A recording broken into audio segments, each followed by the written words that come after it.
Welcome to the Nonprofits. This week's first segment is about a priest that was caught being a completely normal human being and was punished for it. Now that priest is looking for some revenge. Eli Slack, tell us what's going on there.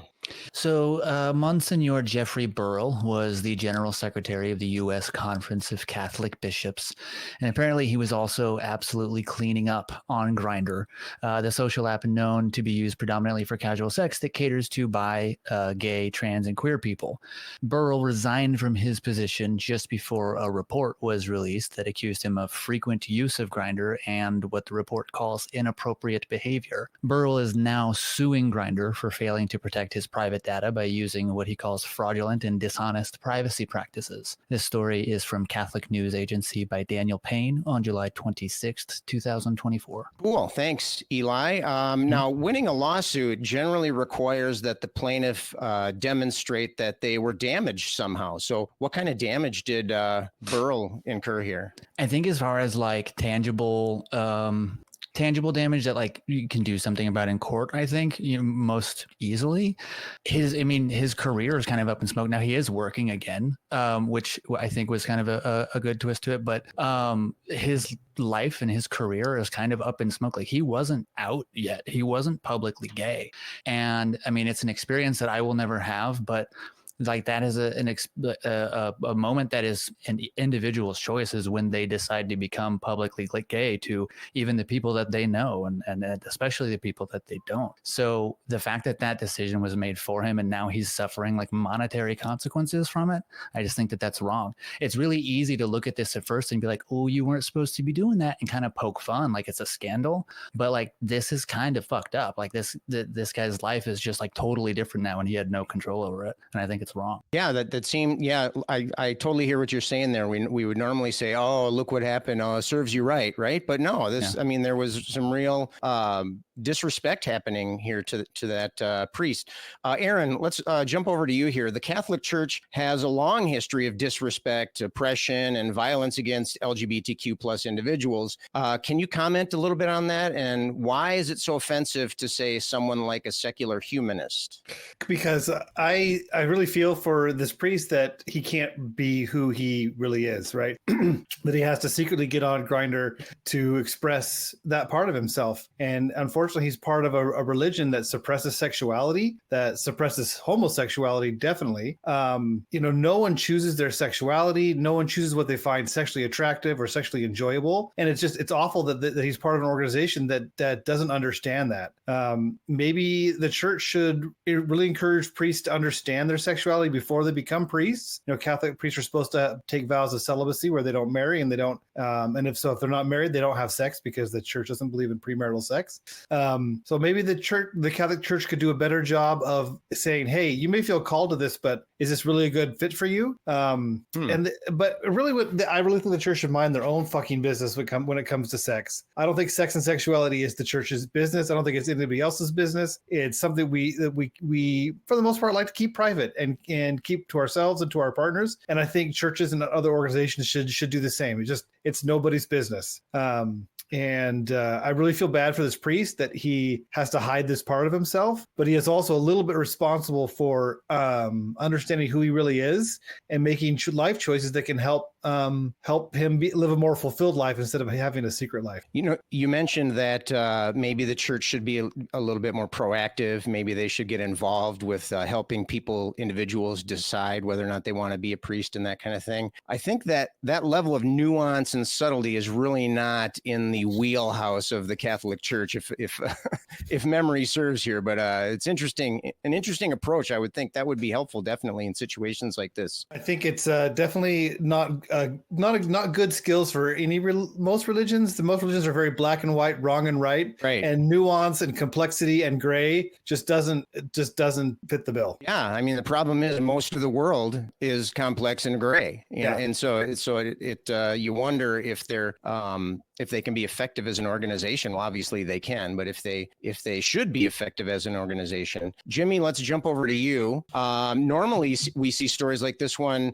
quietly dealt with and tucked tucked away in a corner. This time, though, the fallen priest is suing. What do you think is motivating Burr to do this? And do you think this adds anything to the discussion we've had on the nonprofits regarding misbehaving clergy? Adding to the discussion, sure, because when we deal with clergy, often doing something they're not supposed to do, no matter whose standards those are, whether it's the rest of society or just by the Catholic Church, meaning if they slight somebody in a way that everybody would condemn, like stealing or, attacking a child, we don't see or let me build on that, or if they do something that is only inconsistent with the church, like we see in this case, we don't often see in either one of those scenarios the church or the accused retaliating, right? Sometimes we do, but usually they kind of just go off into the night and we don't hear about them again, whether that comes down to the church moving that person around to protect them, or if they do something so atrocious that they're dealt with and they're removed indefinitely. But this adds a different element because we don't see retaliation a lot. And it is interesting that this member, Monsignor Burr, is defending himself. I think that he has really been pushed into a corner because he probably has very little skills. And I think that he's got motivation to protect himself in the long term. Now, as Eli said, he has returned to work, but I don't believe him. I don't believe this. He has taken a leave of absence, found himself again, strengthened his priestly vows, and then returned to the ministry. I think that he's still living a lie, and probably his countersuit, if you will protect him in the long term, because I don't know how long he can sustain this kind of living. And so it's a shame that he can't be himself and that he has let so much time go by. He's probably, in the back nine. I mean, let's face it, in life, he's probably in his elder years and is probably not going to pick up a lot of new skills. So that's where I see this translating to. Yeah, I agree. I think that's it is kind of a troubling situation. I think for this man. I mean, yeah, like you were saying, he probably doesn't have a lot of other skills and maybe seems trapped. And that's I wonder if that's being seen as a feature or a bug by the church. I mean, it like he went away, he took some time off, and he came back with his faith restored and his sword sharpened and his shield polished and ready to jump right back in. But yeah, either he's one of the most amazing people that can adapt their own self to their situation, or he is still struggling inside, still dealing with having to not just only having to adjust and modify and change the way that he acts, but also to lie about it and behind to hide it. And that can be, that's very, very frustrating and harmful.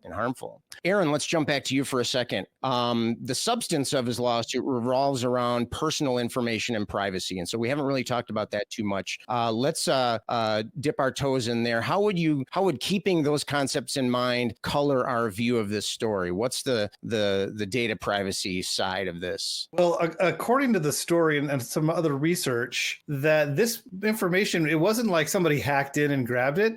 Somebody bought this priest's information from Grindr. According to the National Catholic Reporter, the organization behind this disclosure is called Catholic Laity and Clergy for Renewal, and it's run by some very wealthy trustees. A philanthropist by the name of Mark Baumann, a former entertainment company executive and current president of the board of Christ in the City, a nonprofit that trains missionaries. John Martin, a co-founder of a large natural gas producer and financial backer of Amazing Parish, a consulting firm that helps improve parishes. And Tim Reichert, who unsuccessfully ran for Congress last year in Colorado's 7th District as Republican, and who is a founder of a consulting firm that employs economists. So these are three very wealthy people, and their mission is to basically clean up the clergy and try and actively find clergy that are engaging in sexual behavior. And this is awful. I don't know if it is allowed in Grindr's terms of service. It probably is. If you read all their contract, they probably say, hey, we can sell your data to the highest bidder or whoever we want. But I think it's high time for the U.S. government to catch up with the European Union and to really enact some really tough privacy laws. I think it should be against the law to sell a company's data to anybody. I think it should be against the law to track anybody. And all that data should only be used internally for internal purposes. And we should not be products. People should not be products. online. And personally, I hope this priest, I hope he does win his case against Grindr, because I think people have an expectation of privacy, that when they're using an app, that their usage of that app isn't going to become public if they don't want it to be. And because nobody reads those terms of service, about as many people read those terms of service as do read the Bible. So connection there, maybe, huh? Yeah, I mean, I think, well, in the world, really, we're going to be running into issues with this data privacy, and that's going to be a tough genie to stuff back into the bottle if we let things go too far. So I agree with you. I think that some sort of governmental oversight needs to come in, and keeping that kind of information on human beings has to be at the very least regulated, if not straight up outlawed. It's just awful that the rich people with enough money, they can get whatever information they want about you and about anybody else. And that's why I bring up this is a wealthy group with a lot of money, right? Because government should help equalize the playing field and make sure that just because somebody has a lot of money, they don't get undue advantage over all the rest of us, Yeah. Somebody with money not only has the resources to get information on another person, but also to institute their own protections to protect their own data too, as well. Yeah. Eli, back to you here. Aside from the pending lawsuit, is there any kind of happy ending, pun intended, for this priest? I hope so. I'm in the same camp as you, Aaron. I think I kind of hope he does win this lawsuit. I was taking a look at it while you were saying it. In the article, it mentions how the company fails to, this is a quote from the article, it fraudulently conceals and fails to disclose that it provides or sells its users' personal data to other parties. So I am with you there that it definitely, their practices are dishonest, and I think he has a good shot. And so that's one hopeful good outcome that I see. I did wonder, at first I kind of thought this, but Jimmy said something that changed my mind. I wondered at first if it was kind of a relief for him, and no pun intended, that, okay, like now I don't have to live this secret anymore. But then when you consider like he's back at work, he's like now back to saying like, oh, like I'm not gay anymore. I was just trying it out. I'm sorry. I was affected by the devil. And now he's going to go on pretending that he's not in public, and then maybe privately doing it. But like, I think there's probably not been a very many moments in this guy's life where he has not been hiding and hating some part of himself because of the environment that he grew up in that teaches him to hate it. And now he's teaching others the same thing. And so I did think at first that like maybe him going back to work, like, yeah, like I am glad for him that being gay did not put him in like to the point where he can't make his income, because like you said, this guy's not going to learn that many new tricks. Or sorry, Jimmy, you said this guy's not learning that many new tricks. So I like that he's back at work, but I kind of hope for more for him, honestly. Yeah, I was raised Christian, and I know what it's like to live the way you're supposed to instead of the way you are. So my heart really goes out to this, even though he's back in the ministry. My heart goes out to him if he can't be his true, authentic self. Jimmy? Well, yeah. Well, I think that this raises an issue that is worth mentioning, something that we've seen over time, where challenges like this to the church actually may very well result in changes to the church. Now, I don't think this one case, but many cases, multiple cases, we're already seeing kind of a morphing of Christianity take place in different regions of the world, especially our own country, different sects of Christianity that are more accepting to homosexuality, right? But throughout history, we've seen the church change because their parishioners have changed, right? In some colonies in the early United States, we saw women being allowed to become clergy. We saw people that had been excommunicated invited back to be what's called half members. And I do air quotes there because I don't know, it all sounds ridiculous, but the church had to change. It had to conform to keep people involved.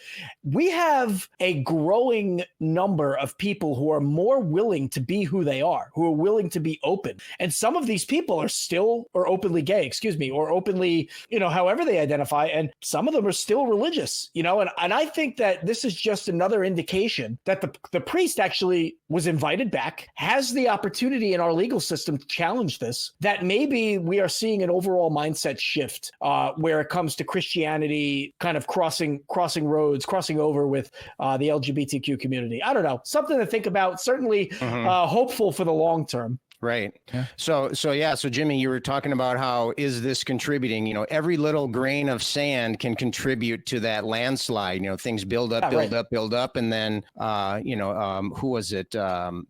Oh shoot, there was a philosopher of science that would talk about paradigm shift, right? So there's pressure builds up, people unhappy with the status quo, and then things, there's a massive landslide and things change. So keeping that in mind, do we think that this, and I'll direct this question to Jimmy since you were just talking about that, do we think that this is actually a sign of progress? It's got to be. I mean, what would have happened if a priest 500 years ago was found having sex with another grown man? They probably both would have been killed at least, or maybe not, but they wouldn't be invited back into the church. Now, of course, when it comes to children, maybe it's not a big issue for the Catholic Church, but that's another topic, but when it comes to, there's a great deal of hypocrisy. Mm-hmm. I will say, the thing that got me thinking about that, and I want to give credit to Aaron, was his point about maybe seeing the church's help,